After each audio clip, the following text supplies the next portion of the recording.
Hello and welcome to today's video. Today I'm going to be talking about products from a brand that I have just come to know. It is Kakimori, a Japanese brand, and it's been picked up by a couple of retailers here in Australia. So I thought I would give it a go.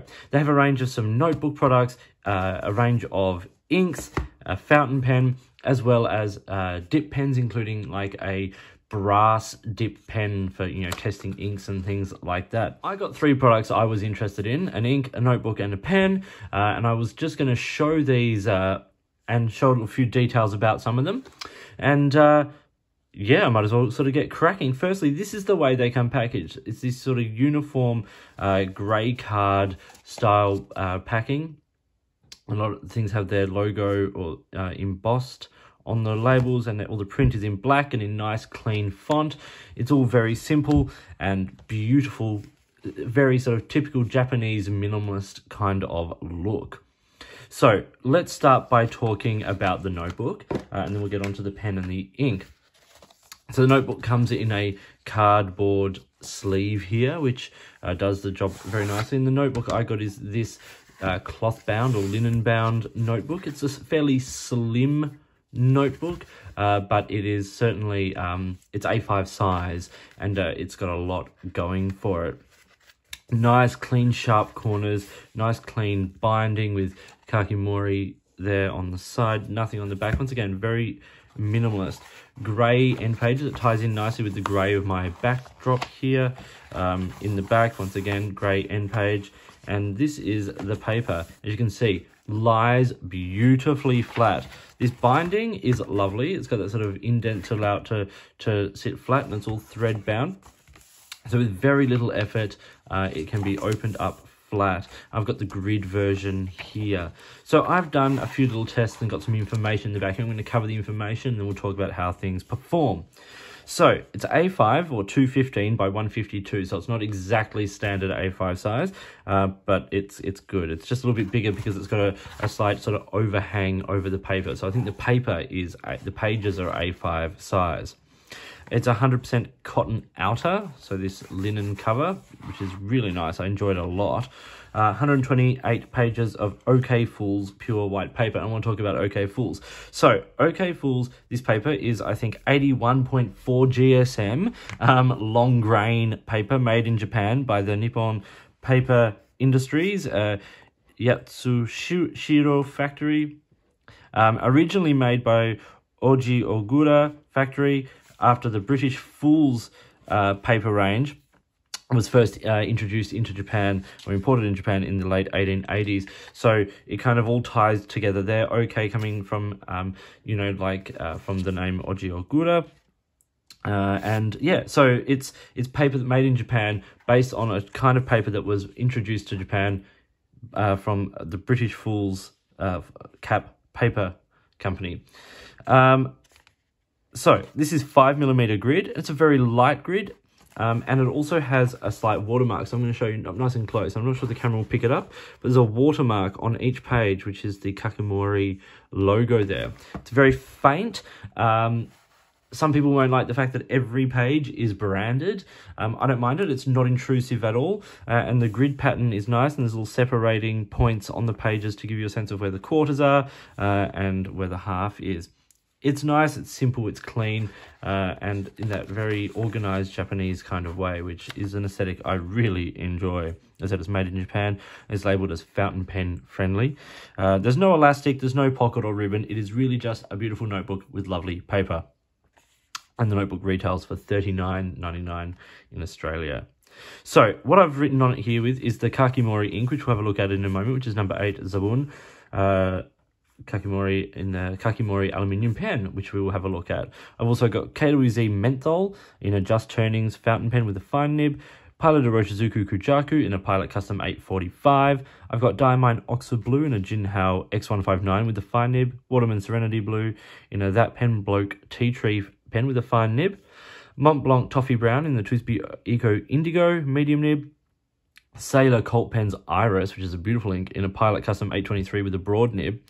And then I put Noodler's Bay State Blue in a Jinhao 992 fine nib and a bit of squiggle of that because this is an ink that's particularly aggressive on different kinds of paper. And then I've written with a Pentel Energel, a Uni Pin fine liner, a Bic ballpoint, a 2B pencil done in a razor test, and because there is a tiny bit of tooth to this paper, it hasn't taken it all up. I've written with a highlighter and then a fine Sharpie and a regular Sharpie. Then what I've done is I've done the Kakimori ink here, which is the same as there, with a nice big swatch, and then a swatch of Monteverde California Teal to see if we got any sheen, and we absolutely do get the sheen, which is really great. So lots covered there, lots to test out this paper, and if we look on the reverse, what comes through? Well, firstly, there is a bit of show through. Japanese papers are fine papers, and so you do get ghosting. The swatch has come through, but as you can see, I've laid down a lot of ink there. The Sharpie has come through. The Kakimori hasn't really come through, even in the swatch. And then Bay State Blue has come through. So the way this reads to me is all your standard fountain pens and standard fountain pen inks are going to be okay. Aggressive inks might come through a bit, and it's not, while it's fountain pen friendly, you know, and shows off the nice qualities of ink, like all the colors look quite nice, and, you know, they look great on the front of this page. There's no feathering or anything like that. Large amounts of ink and markers and things like that are probably not going to be for this paper, but for everyday fountain pen use, this is beautiful. Like even the bit, all that writing down there, you can see it through, but nothing has come through, not a dot. Wonderful. Okay, so this was the notebook. As I said, this was $39.99. I'm going to put that aside. I'm going to talk about, bring that back up when I look at the ink for a little bit. So let's actually, yeah, well, why don't we look at that ink? So this is the way it comes bottled, and there are a range of different colours, and they're all given a number and then the name, as you can kind of see there. The bottles are beautiful. So this is a glass bottle. It's 35 mils, plastic cap glass bottle, large bottom on it, which says Kakimori ink, made in Japan. But it is designed to be used on your desk for the dip pens as well. Now, they do say it is fountain pen friendly, even though that it is a pigment-based ink, and you can see it's got a sort of quite a, you know, a pigmenty kind of a look through the bottle. I've got it on a couple of different kinds of paper. Why don't I bring up the notebook again, just because it's here, it's there. I've also got it here on 68 GSM Tomo River, as well as Rhodia paper, and then a plain notebook student notepad paper. So on the student notepad paper, it looks very light and washed out, and it does bleed through. This was done with the Kakimori aluminium fountain pen with a medium nib, so it's laying down a decent amount of ink. It is getting washed out, but it doesn't feather or bleed, or it doesn't feather, sorry, but it does definitely bleed through. On the Rhodia, the swatch, you can really see some of that moving around in terms of the pigmented sort of quality. Pigmented inks perform differently to dye-based inks. There are pigments in the ink, so you do have to be careful with your fountain pens. But yeah, it performs well. And when I did the water test, nothing has moved, nothing has changed. So I had water on there and I dabbed it up. It's perfect. On the Tomo River paper here, I've said that it's a pigment ink made in Japan. It's a really lovely shade of like a tealy blue, and some of that depth where you know, you get large amounts of it, you know, does look great. There's no sheen, although there is gloss on the ink when it pulls. Fair performance that you saw on the other paper, like it does you know, on student notepad paper, which is not designed for fountain pens, it does bleed through. It's got a lovely page feel. It feels nice to write with. It's got sort of it feels like it's not lubricated, but it's very smooth. Even though it's a pigment ink, it feels lovely. Excellent water resistance. They say it's safe for fountain pens, and it is great for dip pens. I've written here just as an afternote, just in a different ink, but there is some smear. So where you get large amounts of the ink, like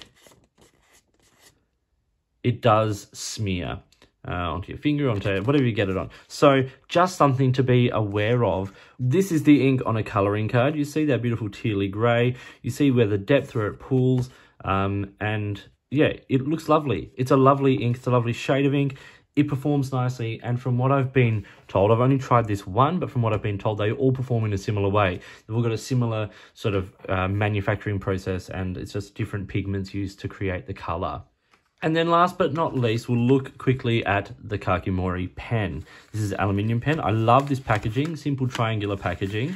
And then the pen sits in there with a little bit of information about the fountain pen. It is a very slim, simple black, all black aluminium coated pen. It is a snap cap, and it's got a nice solid snap on it. It's standard international cartridge and converter, and a cartridge is provided, which is really nice. It's got a number 5 steel nib from Schmidt, which I'm all for. Love the Schmidt nibs. As I said, it's aluminium, snap cap, and it does post quite well, and it doesn't lose any of that sleek, slim design when it is posted. It becomes a longer pen. I think it's probably long enough in the unposted format, although it is very, very slim. As I said, you screw that and you reveal the converter there. Very nice. It's a very clean, simple pen. Nice clip. I haven't tried to take this clip off, but it's very sort of flexible and but sort of quite strong. It looks great.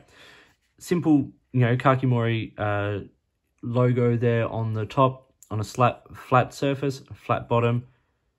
Really, that's about it. I think the section is made of plastic and it is ribbed.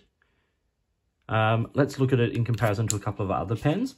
So I have it here alongside a traditional Lamy Safari size, well, it's a Lamy Safari, and then the Faber-Castell Neo Slim, which is one of my favorite slim fountain pens. I think in comparison to the Neo Slim, it's obviously shorter. It's probably slightly different proportioned pen, but it definitely feels slimmer in the hand. It is, and you can see it is definitely smaller by length and girth than the Lamy Safari. Uncapped, you see it is still considerably shorter, and you see where the different proportions are. The Kakimori, in comparison to the Neo Slim, has a longer, you know, grip section part of the pen, although a lot of people hold the Neo Slim back behind that, which makes it quite a comfortable pen. The Kakimori back behind there is a little bit far away from the page, so you are holding down there on as I said, on quite a slim grip section. And then when it is posted, it comes out around the same size there as the Neo Slim, and just a little bit shorter than the Lamy Safari. So it becomes quite a decent length pen, but a very, very slim pen. So what are the specific measurements of the Kakimori aluminium fountain pen? It's 132 millimeters when it is capped, it's 119 when it's uncapped, and 158 when it is posted. That section at the top there is around the 10 millimeter section, and around the middle it's about 8, but it does taper down even further than that. It's a slim section. The pen weighs 16 grams, 9 in the body and 7 in the cap. Personally, I prefer this pen unposted. Even though it is slightly shorter, the balance feels a little bit better because this end here with all that plastic as opposed to the aluminium is super light. Let's do a writing sample now. So we have the Kakimori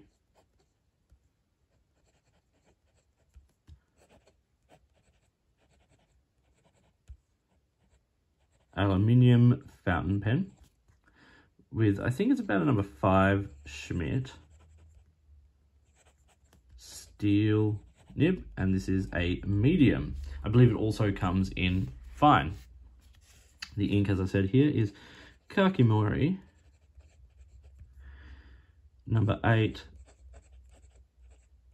Oh, can't spell. Zabun. Okay. Now, as you can see, as the ink is drying, it's property of the ink, it becomes quite dull, and it's actually spreading a little bit on this paper as I write.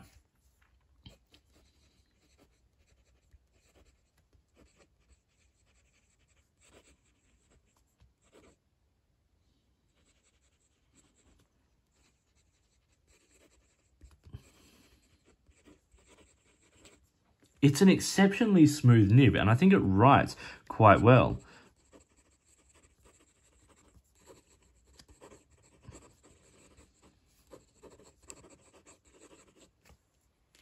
I'm quite happy with this. Wetness, I wouldn't say it's dry, and I think a lot of that property is, of course, with the ink as well.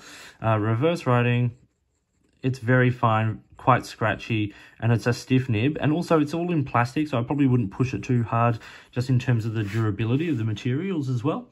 But you can see it writes very well, and this hasn't been written within a couple of days prior to this review. Started up straight away, the ink hadn't dried out. Good properties for the ink, good properties for the pen. So I spoke before about the price of the notebook being $39.99 Australian. I didn't mention the price of the ink. That is also $39.99 a bottle for the 35 mils, which puts it in quite a premium price point for a bottle of ink, but it is a kind of specialist ink in a way as well. It has some very, very nice properties. The pen here, the Aluminium fountain pen, retails for $84.99 Australian. So it puts it into a price point that is not insubstantial for a simple slim aluminium pen, but it does write well. It has a nice German Schmidt nib, a nice converter, all of those kinds of things. And it is from a smaller brand, and it's kind of boutique-y, unique kind of product. It's also going to be a pen that anyone who's interested in a particularly minimalist aesthetic is probably going to be, this is going to be right up their alley.